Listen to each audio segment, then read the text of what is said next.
은혜 받으실 하나님의 말씀은 빌립보서 2장 6절에서 8절 말씀이 되겠습니다. 하나님의 말씀 빌립보서 2장 6절에서 8절 우리 같이 읽어보겠습니다. 그는 근본 하나님의 본체시나 하나님과 동등됨을 취할 것으로 여기지 아니하시고 오히려 자기를 비워 종의 형체를 가지사 사람들과 같이 되셨고 사람의 모양으로 나타나사 자기를 낮추시고 죽기까지 복종하셨으니 곧 십자가에 죽으심이라. 아멘. 우리는 축복의 통로인 줄 믿습니다. 우리 건강하시게 또 오신 권사님도 계시고, 그쵸. 우리 눈길인데 오시냐고 너무들 애쓰셨습니다. 지난주보다 더 많이 오신 것 같아요, 눈길인데, 그쵸. 우리 서로 한번 보시고 같이 우리 인사하겠습니다. 잘 오셨습니다. 은혜 많이 받으세요. 네, 감사합니다. 네.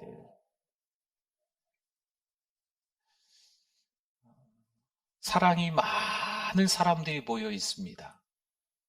서로 이해해주고 배려해주고 아껴주는, 서로 칭찬해주는 귀한 공동체가 있습니다. 그에 반해 또 다른 공동체는 서로 싸우냐고 정신이 하나도 없어요.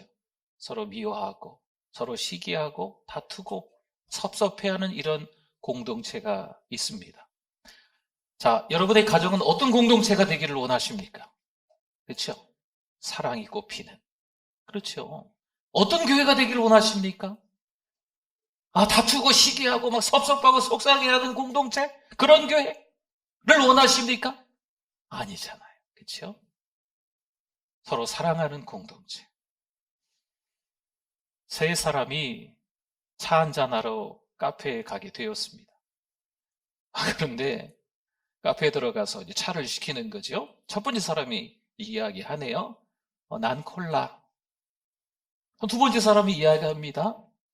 그럼 나도 주스. 세 번째 사람이 이야기합니다. 알았어. 그럼 우리 3명 여기 커피 셋이요. 카페 주인이 말합니다. 죄송합니다. 우리 집에는 홍차가 팔지 않습니다. 요즘 사회의 현실을 잘 보여주고 있는 이야기입니다. 옛날에는 4.5정 시리즈라고도 이야기했는데 요즘은 닫힌 사회라고 합니다. 열린 사회가 아니고 닫혔다. 이기적이다. 개인주의다. 자기밖에 모른다. 나 아니면 돼. 아니면 나만 잘 되면 돼. 이런 거죠. 함께 더불어 이야기를 하고 있는 것처럼 보이지만 서로 다른 이야기를 하고 있습니다. 두 사람이 모여있던 3-4사람이 모여있던 뭔가 이야기를 하는데 상대방의 이야기를 듣지 않습니다. 내 이야기만 하고 있는 거죠. 서로 말을 주고받는 것처럼 보이지만 자기 이야기만 하는 사회가 되어버렸다는 거예요. 안타까운 현실이죠. 여러분, 이런 현실 가운데, 이런 사회의 모습 가운데 저 높은 곳에서 낮은 곳으로 오신 분이 계시다는 거죠. 그러니까 이 사회에 그 낮은 곳으로 오신 분이 필요하다는 거예요. 그 높은 곳에 계신 분은 창조주 하나님이십니다. 그 낮은 곳으로 왔다는 표현은요, 피조물이 됐다는 거예요. 사람의 모양으로 사람이 되셔서 이 땅에 오셨다는 거죠. 여러분, 이 사회에 바로 이분이 필요한 거예요. 이분이 누구실까요? 그렇죠. 예수님이시잖아요. 누가복음 2장 15절 말씀에 보니까요, 천사들이 떠나 하늘로 올라가니 목자가 서로 말하되 이제 베들레헴으로 가서 주께서 우리에게 알리신 바 이 이루어진 일을 보자 하고 아멘. 하나님께서, 창조주 하나님께서 아들 예수님을 이 땅에 보내실 때 천사를 통해서 왕에게 찾아가서 유대인의 왕이 올 거야. 왕에게 찾아가서, 아니면 권력자, 더 큰 권력을 잇는 사람, 아니면 부자들에게 찾아가서 천사를 통해서 하나님의 아들, 하나님과 본체신데 똑같은 분인데 이 땅에 오실 거야 라고 얘기하지 않으셨어요. 누구에게 얘기하셨다고요? 그때 당시에 별 볼 일 없는 사람 취급을 당하는 목자에게 천사가 찾아와서 이야기하는 거죠. 큰 기쁨에 좋은 소식을 전하노라. 오늘날 다윗의 동네에 누가 나셨다고요? 구주가 나셨다. 바로 예수님이다. 라는 것을 천사가 목자들에게, 별 볼 일 없는, 죄송합니다, 표현이. 그때 당시에 별 볼 일 없는 사람 취급을 당하는 목자들에게 그렇게 말씀하는 거죠. 여러분, 하나님의 방법과 세상의 방식은 같다, 다르다? 다르다. 하나님의 방법과 세상 방법은 다릅니다. 어느 날 하나님이 17세 소년을 쓰시기 위해서 준비하십니다. 그 이름은 요셉입니다. 이복 형들에 의해서 구덩이에 던져져요. 죽을 뻔한 위기가 있었지만 다시 그 동생을 끄집어내서 미디안 장사꾼에게 이젠 팔아버리고 노예로 애굽으로 끌려가는 거예요. 여러분, 여기 컵이 하나 있습니다. 요셉이 겪는 고난들은요, 점점 하나님의 뜻, 하나님의 내용, 하나님의 스토리가 점점 쌓여가는 거예요. 이 컵에. 어떻게 될 때까지?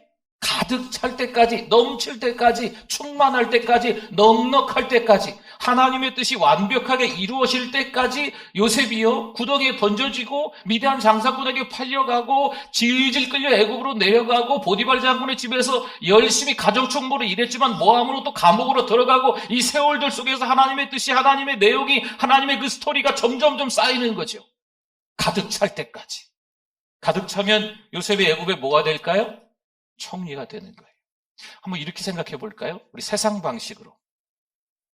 애굽에서 특별히 이 야곱의 집에 편지가 날라왔습니다. 애굽 고등학교, 애굽 대학교, 애굽 대학원, 애굽 박사과정까지 특별 장학생으로 요셉을 보내달라고 애굽 궁궐에서 편지가 간 거죠. 그래서 요셉이 이 애굽으로 불려가는 거예요.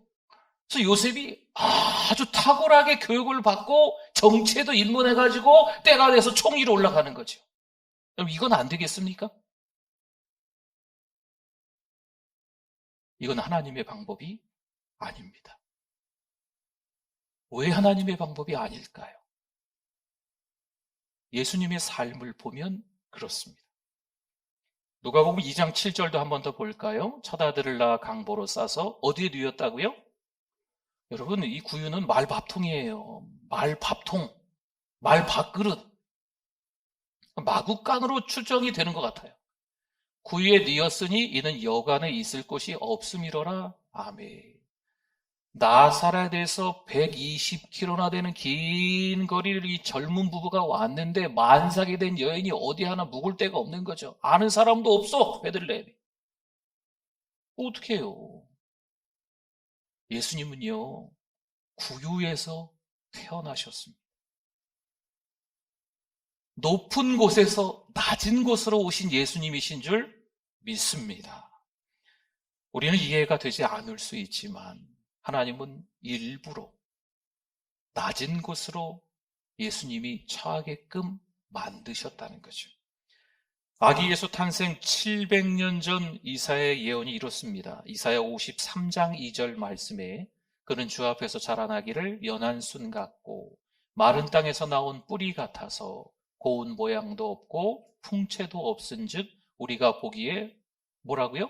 흠모할 만한 아름다운 것이 있도다? 없도다잖아요. 없도다. 흠모할 만한 아름다운 것이 전혀 없어요. 누구에게 누구? 이 말씀은 예수님 이야기예요. 예수님이 왕으로 오시면 좋은데, 아니 사실은 왕 중에 왕이시잖아요. 만왕의 왕이 맞잖아요. 그렇죠? 그럼 이 땅에 가장 권력자의 집안에서, 가장 높은 사람의 집안에서 태어나시면 좋겠구만. 그렇지 않으셨어요. 왕으로 오신 게 아니고 아기의 모습으로 이 땅에 비천한 모습으로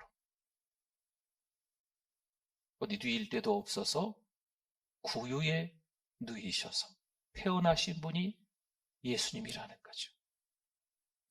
여러분, 하나님의 방법과 우리 사람의 생각은 다릅니다. 우리가 생각하는 것 수준으로 하나님을 생각하고 하나님을 이해한다면 더 이상 그분은 하나님이 아니십니다. 우리의 이해 수준으로 이해가 안 되는 분이 하나님이시죠. 우리의 생각으로 생각할 수 없는 분이 하나님이셔야 그분이 창조주시고 그분이 하나님이신 거죠.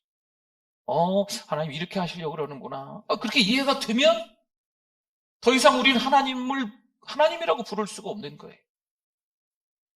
하나님의 뜻이 이해가 안 가지만 점점 그 하나님의 뜻이 이 그릇에 차가는 거죠. 하나님의 내용, 하나님의 스토리, 하나님의 역사들이 점점 차다가 이 컵에 가득 차게 되면 하나님이 그때 우리를 통해서 하실 일이 있는 거예요. 마태복음 2장 1절과 2절에 한번 볼까요? 헤롯 왕 때 예수께서 유대 베들레헴에 나셨어요. 그렇죠?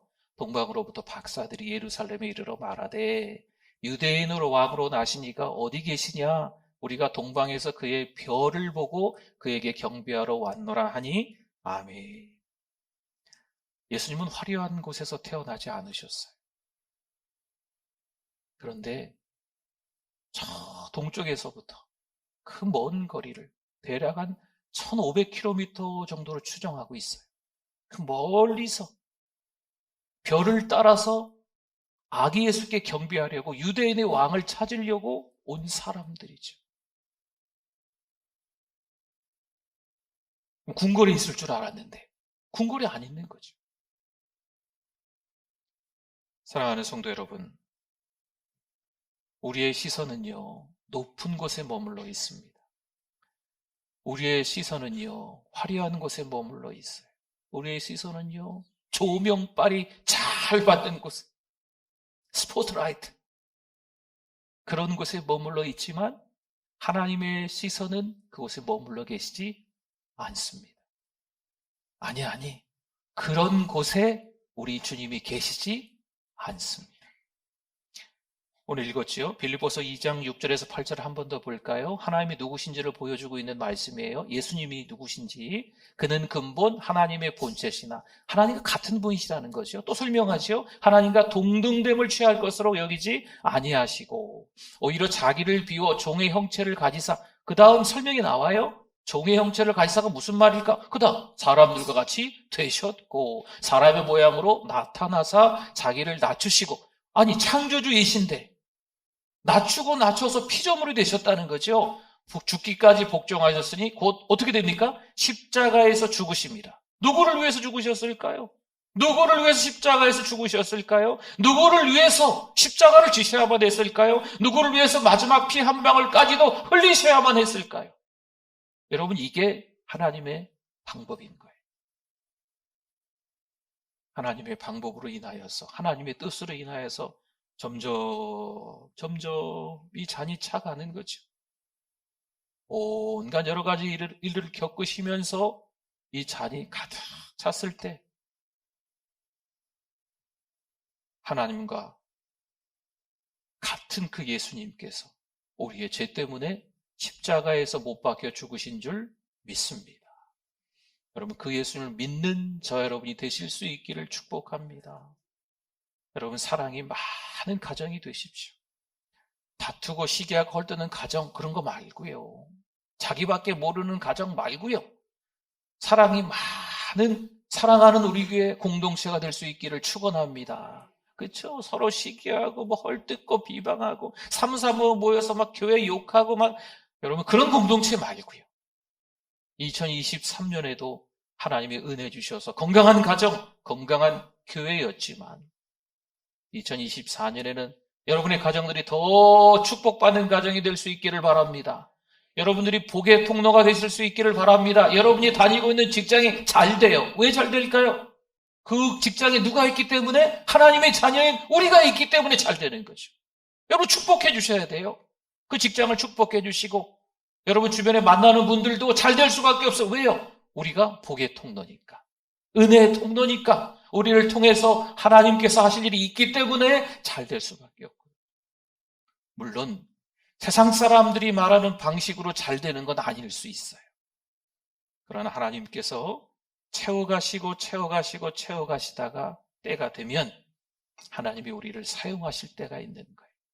여러분, 채우실 때는요, 모든 것이 합력하여 선을 이루신다라는 말씀처럼 우리가 정말 하는 것마다 잘 되는 것 같아. 그런 것도 있어요. 근데 하는 것마다 안 돼. 그런 것도 있어요.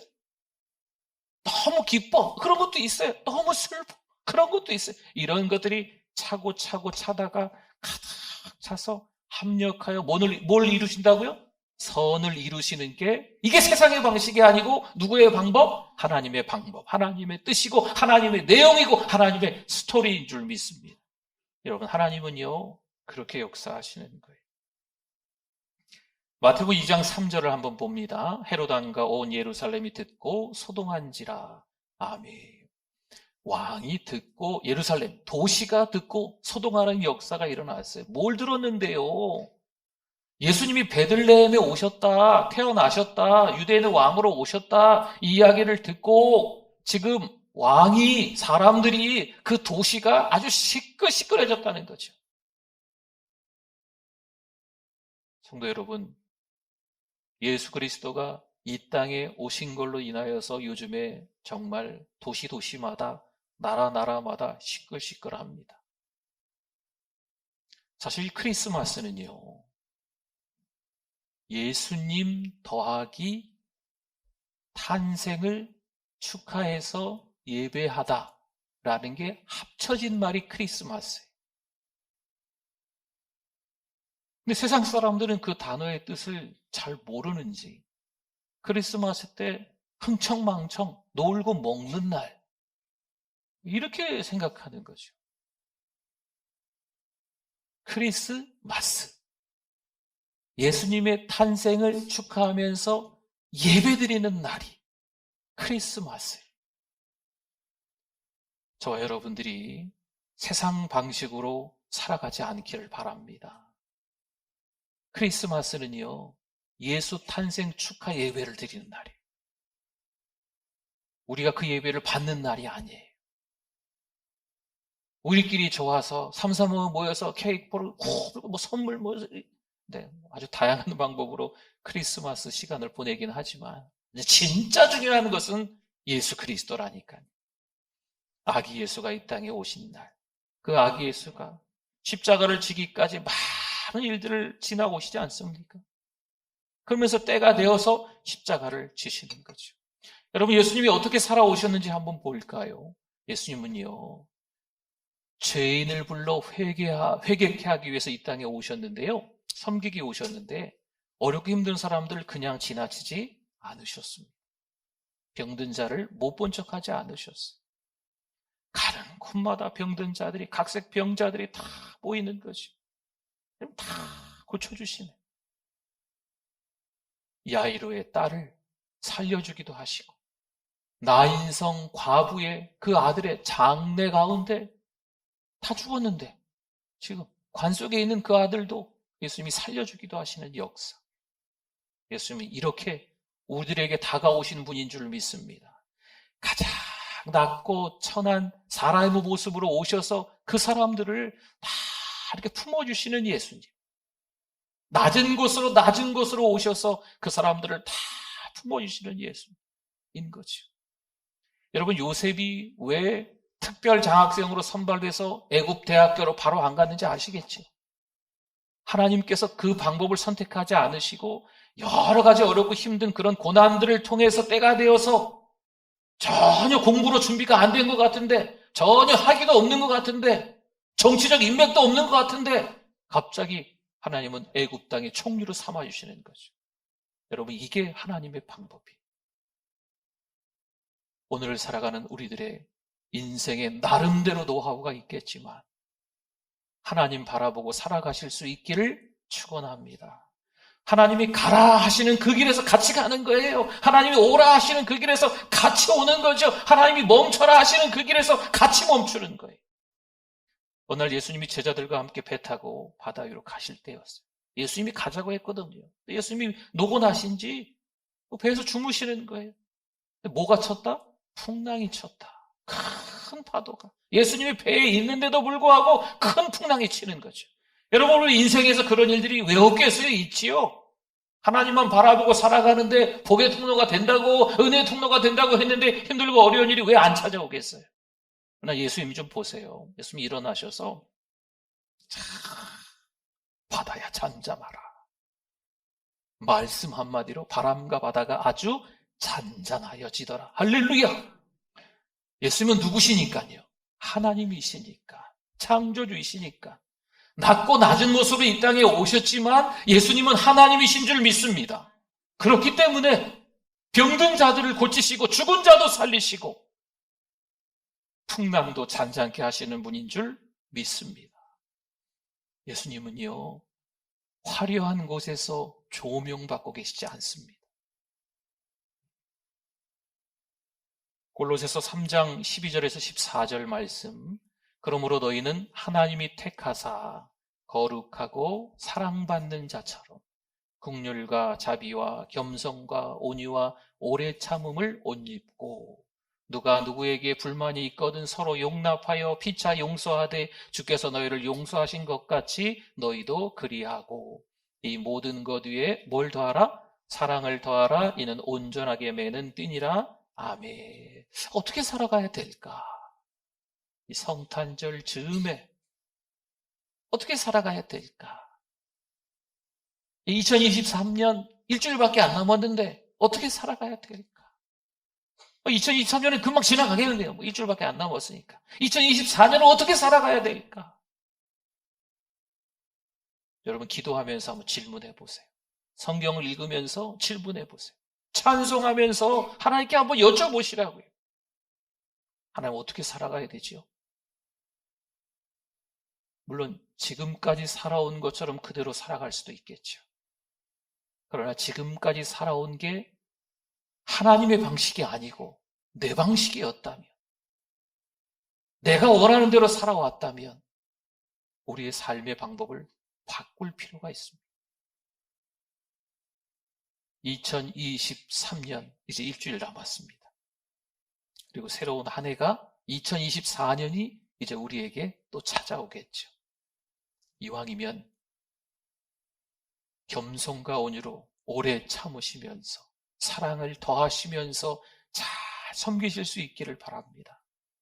우리의 가정이 올해보다 더 사랑이 풍성한 가정, 서로 이해해주고 아껴주는 가정, 교회도 그런 교회, 할렐루야! 그렇죠. 막 서로 시기하고 다투는 가정, 그런 교회 막 헐뜯고 비방, 싫어. 네. 서로에게 축복해주고 서로 위로해주고 서로 은혜의 말 해주는 그런 가정, 우리 교회, 또 우리 모여있는 공동체가 다 되실 수 있기를 축원합니다. 아멘. 오늘 말씀 기억하면서 우리 주여 한번 부르짖고 기도합니다. 주여. 하나님 아버지 감사합니다. 이 땅에 살아가면서 어렵고 힘든 일들이 왜 없겠습니까? 많은, 그래도 믿음으로 살아가는 공동체 되게 하여 주시옵소서. 하나님만 바라보는 공동체 되게 하여 주시옵소서. 우리의 사랑방을 축복합니다.